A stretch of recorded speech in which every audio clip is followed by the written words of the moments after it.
dikehendaki oleh partai ini. Partai ini menginginkan transparansi yang seutuhnya. Sekali lagi saya katakan, transparansi yang seutuhnya. Periksa seluruh yang kemungkinan. Dari ujung kiri ke ujung kanan, dari barat timur, atas bawah, siapa saja yang terlibat. Periksa seutuhnya, 2 kali loh disebut loh. Periksa seutuhnya, dari periksa ujung seutuhnya. Timur ke barat, selatan ke utara. Oke. Semua yang terlibat. Nah, langsung saja ini sudah hadir di studio, sudah ada Muhammad Riyandika, analis politik Universitas Bakri. Assalamualaikum, selamat pagi. Waalaikumsalam Mbak Maria, Mas Fadil. Ini juga sudah terhubung melalui sambungan Zoom, ini ada Prof. Karim Suryadi, Guru Besar Komunikasi Politik Universitas Pendidikan Indonesia. Assalamualaikum, Prof. Karim. Prof. Karim. Waalaikumsalam, selamat pagi. Selamat pagi, Prof. Saya izin mengawali dengan Prof dulu ya, Prof. Prof, ada kalau itu salah satu poin yang tadi kami cuplik untuk pemirsa pagi ini dari total 9 poin ya yang memang dalam catatan awak media dalam konferensi pers yang disampaikan secara langsung oleh Ketua Umum Partai Nasdem Surya Paloh. Catatan Anda, komentar Anda. Ya, menurut saya 9 poin itu adalah rangkuman dari apa yang dipertanyakan publik, terutama soal komitmen partai politik dalam perang melawan korupsi. Ya, mengapa itu menjadi pertanyaan? Pertama, karena Nasdem adalah partai yang paling bersemangat menggelorakan anti korupsi. Dipraktikkan melalui politik tanpa mahar, meskipun 2 sekjennya terlibat korupsi dengan yang sekarang gitu ya. Nah, tetapi menurut saya poin penting sebenarnya adalah apa yang dilakukan oleh Surya Paloh dengan menantang Kejaksaan Agung untuk melacak aliran dana dan memeriksa, mengaudit Nasdem dan lain-lain. Itu di sisi lain menunjukkan komitmen anti korupsi sekaligus juga kepercayaan diri. Meskipun itu bisa menjadi tanda tanya gitu ya, karena kasus ini kan belum berakhir sampai di sini. Larinya kemana, ke kiri, ke kanan, ke atas, ke bawah kita tidak tahu. Dan karena itu maka menurut saya, meskipun Surya Paloh di awal sudah menyadari bahwa ini akan berdampak pada performa kepercayaan publik terhadap Nasdem termasuk pencapresan Anies, tapi belum bisa dikalkulasi hari ini, itu yang pertama. Tetapi yang kedua, dari apa yang dikatakan oleh Surya Paloh, dari narasi yang dibangun, gaya bicara yang disampaikan, kemudian gestur dalam menyampaikannya, kok saya jadi teringat lirik lagunya Coldplay. Yang mana tuh? Yang mana tuh, Bro?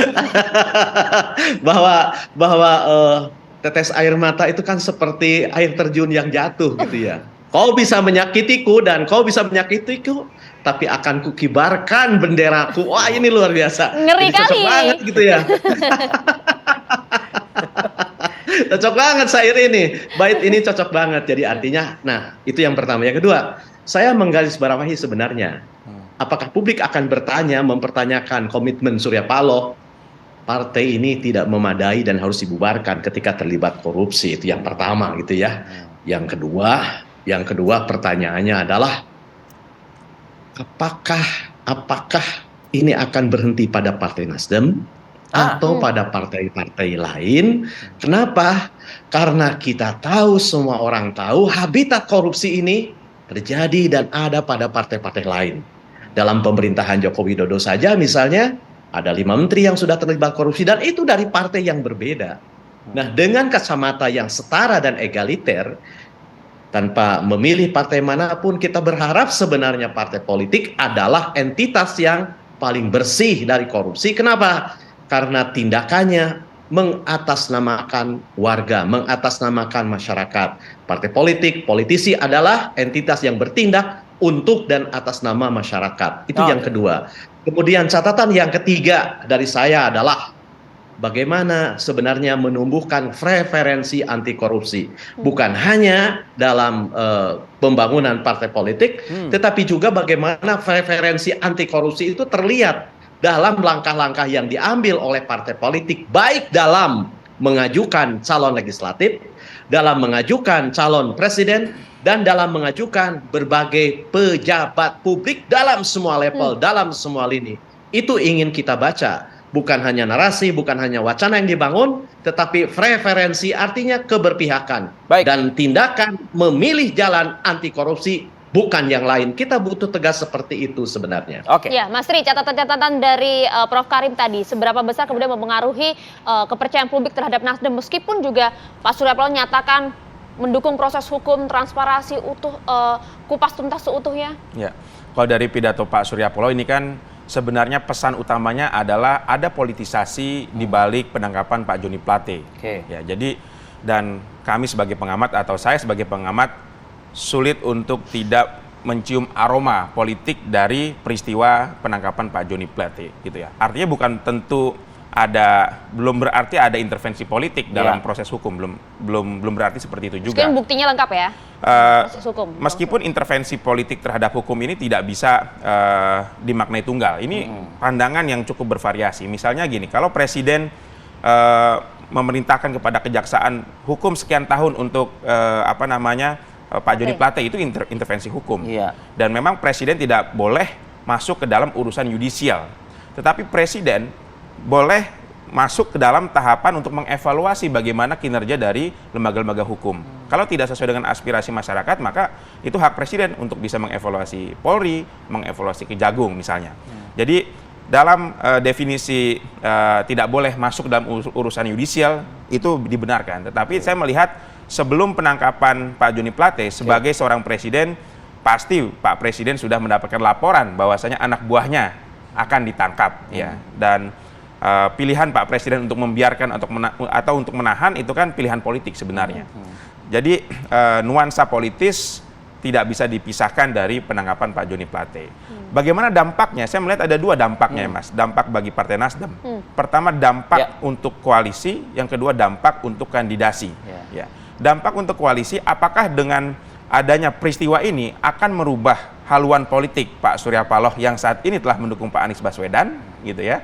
Kalau memang seperti itu, berarti memang penangkapan Pak Joni Plate, kalau nanti tiba-tiba posisi Pak Surya Paloh berubah, berarti memang peristiwa ini sebagai alat bergening politik untuk bisa menekan Nasdem, menarik dukungan dari Pak Anies Baswedan, ya. Dan yang kedua adalah dampak bagi kandidasi, ya. Bagi kandidasi dalam artian Nasdem saat ini sebagai promotor utama Pak Anies Baswedan bisa jadi membatalkan tiket yang sudah diberikan kepada Pak Anies Baswedan. Berarti angkat bendera putih itu maksudnya? Kalau Pak Surya Paloh tiba-tiba membaca tekanan politiknya begitu keras setelah ini. Dan saya melihat peristiwa ini bukan hanya berhenti pada titik ini, akan diikuti oleh Tapi ada pernyataan dari Pak Surya lainnya. Paloh, Ketua Umum Partai Nasdem, periksa Partai Nasdem juga kalau perlu. Tadi begitu. Ya, itu adalah pesan diplomatis Pak Surya Paloh untuk tidak mengatakan bahwasanya ada muatan politik di balik peristiwa ini. Ya. Bukankah nampak cukup percaya diri kalau kita lihat dari pernyataan Pak Surya Paloh begitu? Nanti kita bahas usai jeda ya bersama dengan Mas Tri dan juga Prof. Karim. Saat lagi untuk Anda.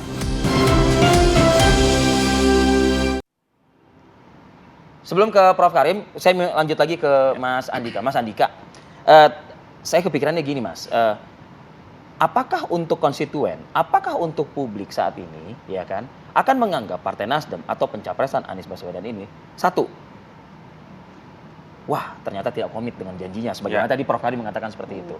Wah berarti bahaya nih di pencapresan ini, begitu. Atau kedua, justru malah semakin kuat, semakin seakan-akan kayak ada penzoliman di sini, gitu loh. Jadi kalau kita lihat dari peristiwa penangkapan Pak Juliari Batubara PDIP, kemudian Pak Edi Prabowo di Gerindra, pasca itu tidak ada perubahan yang signifikan. Di Golkar Idrus Marham di Golkar terhadap elektabilitas partai-partai tersebut.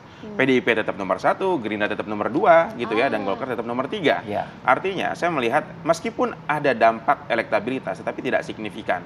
Karena apa? Karena dampak peristiwa ini kepada perilaku pemilih ini tidak langsung, Mas. Artinya kalau dalam pemilihan legislatif, pilihan masyarakat itu sangat ditentukan oleh kedekatan terhadap caleg.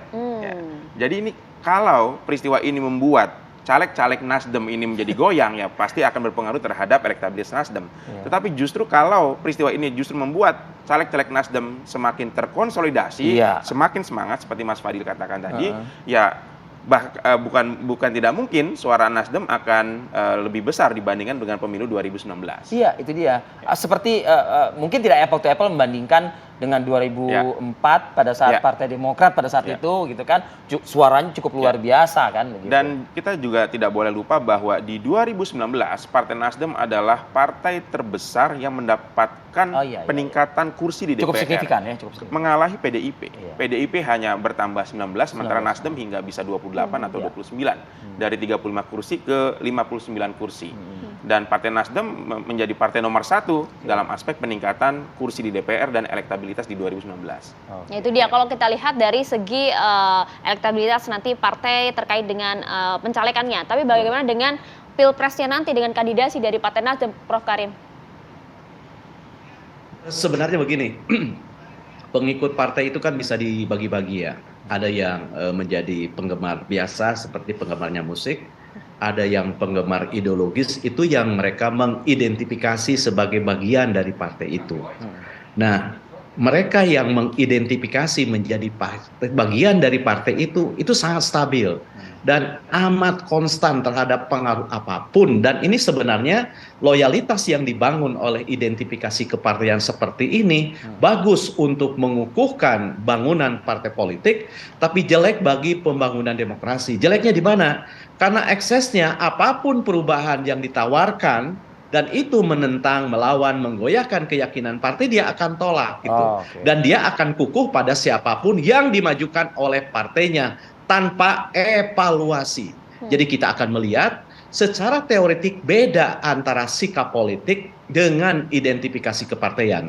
Sikap politik adalah tindakan memilih atau tidak memilih partai atau sosok yang dicalonkan oleh partai disertai atau dilandasi evaluasi. Sedangkan identifikasi kepartian itu ya samina wa atona, terima saja karena dia sudah menjadi bagian dari itu. Sama seperti misalnya ketika saya adalah sangat loyal pada timnas, mau kalah mau menang saya puja timnas. Tapi kalau saya hanya punya sikap yang kritis terhadap timnas, saya akan apresiasi ketika mendapatkan emas, saya kritik ketika gagal gitu, tapi tidak akan pernah menggoyahkan saya sebagai Indonesia gitu ya. Nah, jadi menurut saya bagaimana hubungan ini dalam konteks elektoral akan sangat ditentukan oleh beberapa aspek. Pertama, ikatan emotional attachment yang dibangun oleh pemilih dengan partai, itu satu. Yang kedua, yang lebih menentukan sebenarnya adalah sosok calon presiden gitu ya. Karena apa? Karena kita tahu sejauh kasus ini tidak membatalkan Nasdem atau dari peserta koalisi ini, ya Anies Baswedan akan aman-aman saja. Toh tidak ada hubungan langsung antara kasus ini dengan calon presiden yang diusung meskipun oleh Anies Baswedan Nasdem. langsung mendatangi malam itu juga ke kantor Nasdem dan bertemu dengan Ketua Umum. Dan apa yang dikatakan oleh Anies Baswedan sangat menarik. Pertemuan malam itu bukan untuk membahas hal remeh-temeh, ecek-ecek soal berapa persen kita akan naik dan turun. Tapi kita membahas apa alasannya kita berjuang untuk menegakkan ini. Jadi menurut saya itu adalah sebuah tendangan yang mendorong, yang menendang gitu ya. Dalam pengertian apa? Dalam pengertian makin jelas mengapa Nasdem dan Anies Baswedan harus berjuang. Dan sebuah tindakan yang dilandasi oleh keyakinan mengapa harus lakukan itu akan menjadi sebuah tindakan yang dahsyat. Yang ketiga, apa bedanya Ripi Karim Suryadi dan politisi? Ripi Karim Suryadi hanya hidup sekali dan politisi itu bisa hidup berkali-kali karena politisi itu bisa mati berkali-kali. Artinya apa? Kematian peristiwa sekarang bukan kematian yang selamanya. Karena partai bisa membuat ombak, layaknya ikan membuat ombak untuk hidup, maka partai akan bermanuver untuk memulihkan citra dan lain-lain. Mas Teri? Ya, jadi peristiwa Singkat ini saja. tidak bisa dilepaskan dari sikap politik Pak Surya Paloh, Nasdem yang mendukung Anies Baswedan. Sehingga apakah ini akan merubah haluan politik Nasdem? Saya ragu ini akan merubah sikap Nasdem untuk menarik dukungan dari kepada Pak Anies Baswedan. Artinya krisis politik, krisis komunikasi antara Pak Jokowi dan Pak Surya Paloh akan terus berlanjut gitu ya, dan bisa jadi nanti Nasdem akan terus justru memanfaatkan momentum ini untuk bisa membangkitkan dan mengkonsolidasikan secara internal kekompakan Partai Nasdem untuk memenangkan pileg dan capres Pak Anies di 2024. Kekuatan imannya kokoh lah ya. Terima kasih Mas Tri, terima kasih Prof. Karim terima atas kasih waktunya Prof. pagi hari ini. Terima kasih waktunya. Dan pemirsa, kami sesaat lagi akan hadir di Breaking News untuk memantau jelang pawai arak-arakan atlet Indonesia yang berprestasi di ajang SEA Games di Kamboja. Sesaat lagi.